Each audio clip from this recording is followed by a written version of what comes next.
Welcome to The Explainer. So today we're diving into a company we all think we know, Google. I mean, we use it every day, right? But how well do we really understand the massive empire hiding just behind that simple search bar? To get a sense of the scale we're dealing with, just look at this number.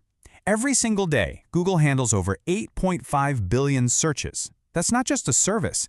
It's basically a global utility at this point, and it is the absolute bedrock of their entire empire. And believe me, it is not just about search. The company has more than 15 different products that each have over 1 billion users. We're talking about YouTube, Maps, Android, Gmail. I mean, that level of reach is it's almost unheard of in human history. Okay, so this incredible scale creates a whole universe of products that are all interconnected.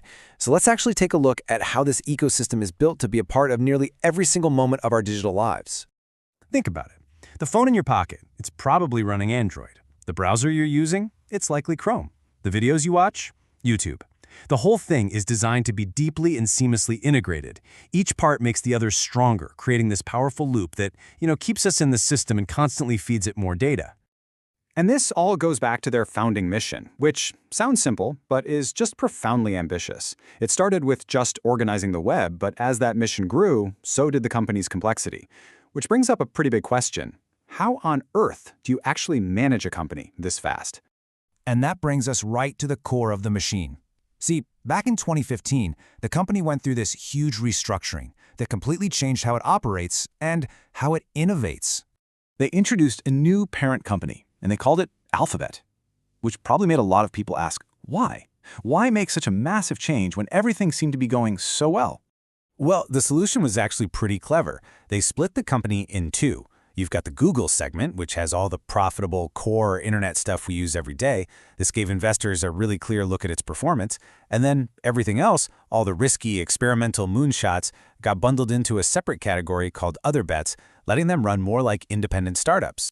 Honestly, the best way to think about Other Bets is like Alphabet's own in-house venture capital firm. It takes the enormous profits from Google's ad business and places these huge bets on technologies that could completely change the future. We're talking self-driving cars, drone delivery, even life sciences. But that, of course, raises another key question. Right? How can one company afford to pour billions into things like self-driving cars while also giving away essential services like search and Gmail for free? The answer lies right at the heart of the empire's engine. And there it is. This is where the money comes from. It's advertising. The vast, overwhelming majority of Alphabet's revenue comes directly from the ads you see on Google Search and on YouTube. That ad engine is so unbelievably profitable, it pays for everything else, the whole shebang. Okay, but that incredibly successful business model, it's now facing a massive seismic shift. The company is in the middle of a huge pivot from being search first to being AI first.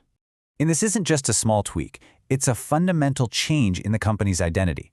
The goal is no longer just organizing all the information that already exists out there. Now, it's about using AI to create new information, to reason, and even to take action for you.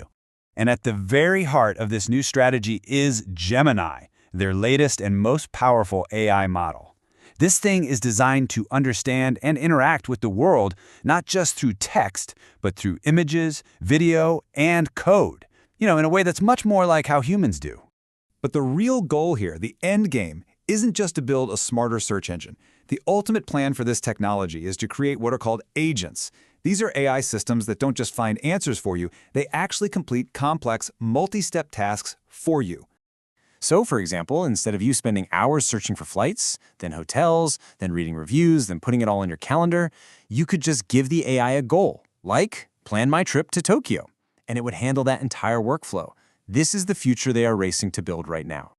So, that's the grand vision. But this ambitious future is absolutely not guaranteed. For all its power, the empire is facing some of its biggest challenges ever, and they're all happening at the same time on multiple fronts. I mean, they're getting hit from all sides. Regulators all over the world are questioning their power. You've got these incredibly fierce competitors racing to beat them in the new era of AI. And, of course, all of us, the public, are getting more and more concerned about how our personal data is being used. And let me tell you, the stakes could not be higher. When a company's value can approach $4 trillion, well, we're talking about one of the most valuable and influential companies in the history of the world. So it leaves us with this really fascinating question. After decades of successfully organizing all the world's information for us, can Google now organize itself to navigate a future that is both desperately racing to create and at the same time struggling to control?